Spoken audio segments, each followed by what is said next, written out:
చేసుకుని ఆవిడకి ఆ తాంబూలం అమ్మవారి దగ్గర పెట్టేసేయండి. ఓం మత్స్య శ్రీ మహాగౌరీ దేవతానుగ్రహ ప్రసాదవర్జితం వస్త్ర సహిత తాంబూలం సమర్పయామి. ఇందాక పూజ చేసిన చోట కుంకుమ ఉంటుంది కదా, అది కొద్దిగా పెట్టుకుని అక్కడ కింద ఉన్నటువంటి అక్షతలు, అమ్మవారి దగ్గర ఉన్నటువంటి అక్షతలు 2 శిరస్సు మీద వేసుకోండి.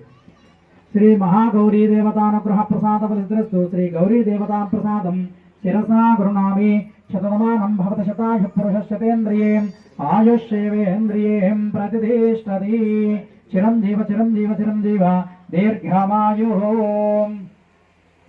మళ్ళీ 2 అక్షరాలు తీసుకోండి. అందరూ పెట్టుకున్నారా అన్ని? ఇప్పుడు ఉద్వాసన చేసేద్దాం. ఎందుకంటే మనం అమ్మవారిని తీసుకొచ్చి అక్కడ కూర్చోబెట్టాం, మరి ఆమె వెళ్లకుండా మనం మిగతా పనులన్నీ చేస్తే ఆమె కోపం వస్తుంది కదా. అందుకని ముందు ఆవిడ ఉద్వాసన చేసిన తర్వాత మనం మిగతావన్నీ చేద్దాం. 2 అక్షరాలు పట్టుకోండి. చెప్పండి అందరూ. యజ్ఞేన యజ్ఞ మయజంత దేవ తాని ధర్మాని ప్రథమ న్యాహసన్